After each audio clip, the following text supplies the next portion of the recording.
Greetings, Commanders! Minnie here, welcome back to Elite Dangerous Tips and Tricks. Today we are looking at power distributors again. So we're back at the Dweller's base in Blackhide, in the Word system. See what changes have been made to the requirements for power distributors and where to get those materials. Let's take a look, shall we? Alright, Dweller.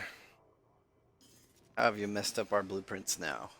Okay, so high charge capacity. One really wants to use that because it just gives you a big fat capacitor and that's it. Charge enhance though is nice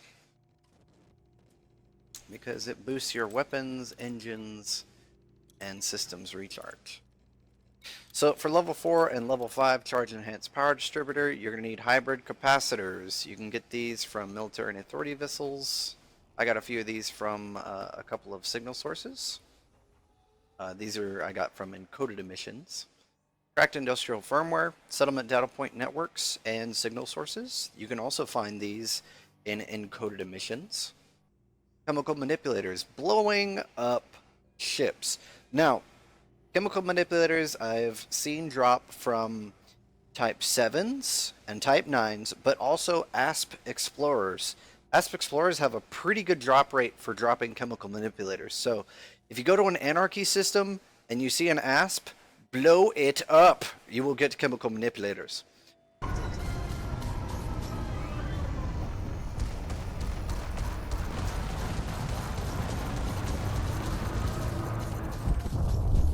Target destroyed. Hey, chemical manipulators. Perfect.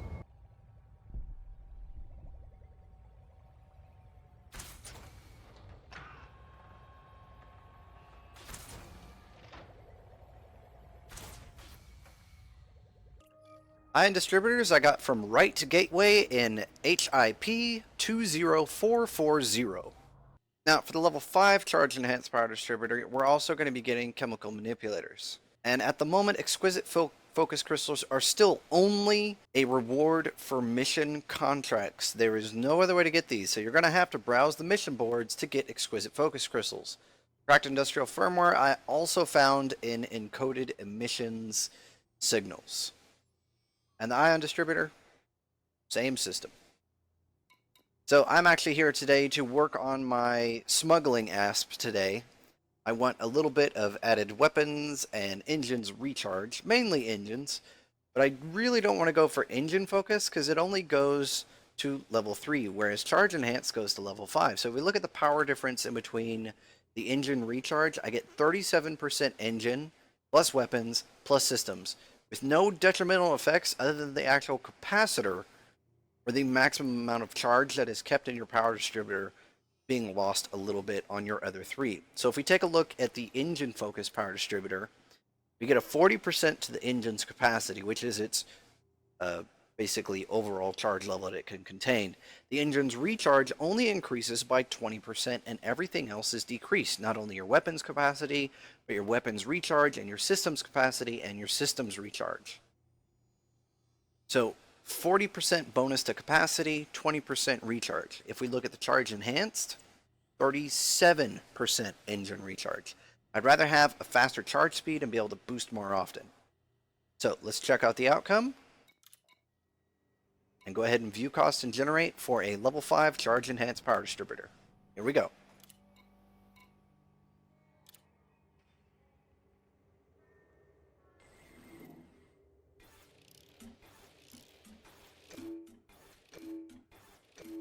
Not half bad. See what secondary effects we get. Engine capacity. Cool.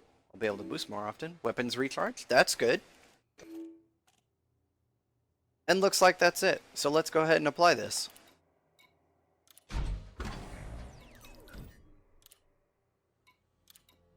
Now, if we take a look at the power distributor again with the charge enhanced,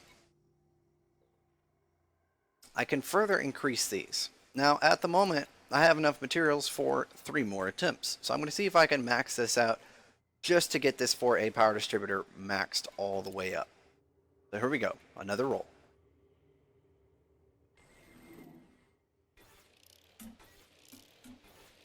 That's good.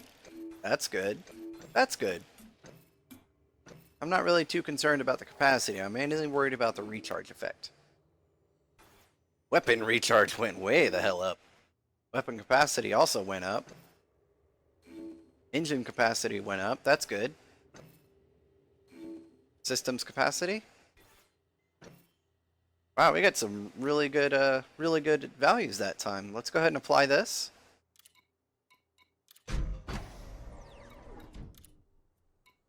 Power distributors. Charge enhanced.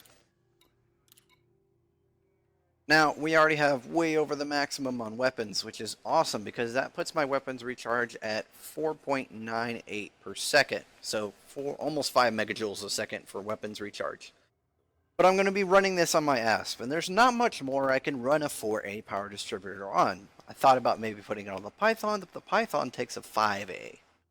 So what we're going to do is see if we can boost this engines all the way up so I can get as much engine recharge as possible. So we're going to go ahead and go for another attempt. If it's bad, I won't use it. If it's good, I'll keep it. I'm mainly worried... Whoa, that's horrible. Yeah, it's a good thing I have spares because I am not keeping that roll.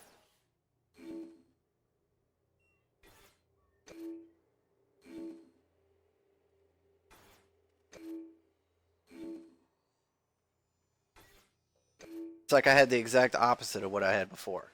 So let's scrap that one and go for our last roll.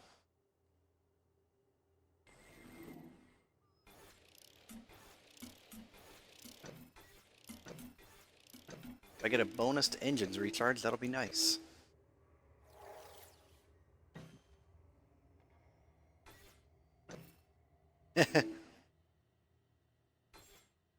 That's awful.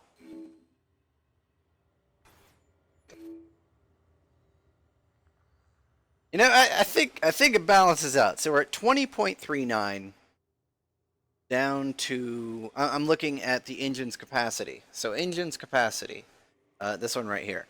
So we're at 20.39 down to 19. So that's not that big of a loss, really. But we're going from 2.53 to 2.66. Remember, this is a ship that we're planning on running away from everything in. So the maximum engine recharge is what I was looking for. So I couldn't have really asked for a better roll as far as the engine recharge value. Granted, we're losing a little bit of our engine capacity, but it's the recharge value that I want. So I can boost and boost and boost and boost. So let's go ahead and apply this. And either way, the system recharge and the weapon recharge is still better than, you know, basic normal. So let's go ahead and apply this. So our weapons recharge base is 3.5. That has been increased to 4.63. Weapons capacity went from 32 down to 28. So I lost about 4 megawatts, but that's okay. Now if we're looking at engines, the standard recharge speed of your engines, or the standard capacitor of your engines, is 23. Now it's 19.52.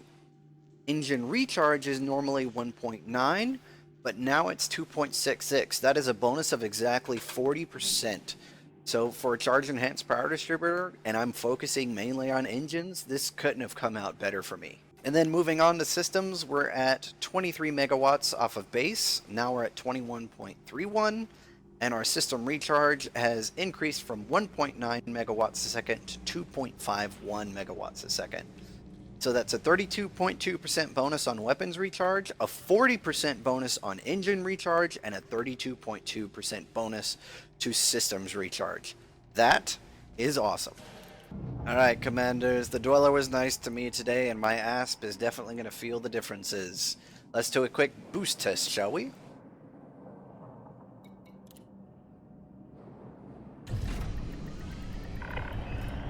Ship released.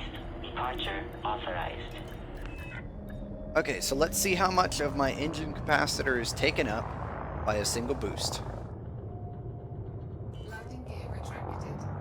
Here we go, test one. Okay, about 75%, at least move 3 bars. With 1 pip to engines, there's my recharge rate. Automated flight control protocol now offline. Thank you, Commander.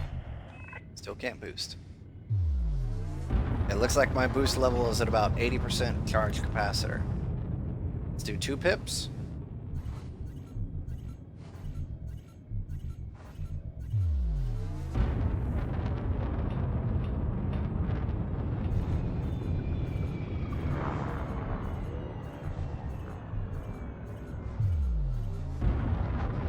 Not that great. 3 pips. Charging pretty quickly.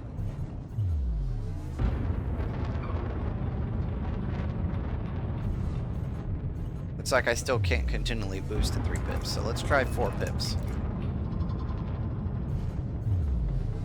Boosting. I'm spamming the boost button this entire time.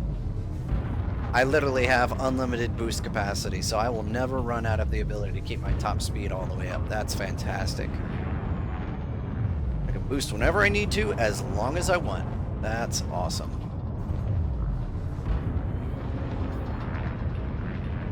Thanks, Dweller! I'm loving this new modification. My ASP appreciates it. Well, Commanders, if you did like the video, please don't forget to like the video. Feel free to subscribe, and we will see you in the next episode of Elite Dangerous Tips and Tricks.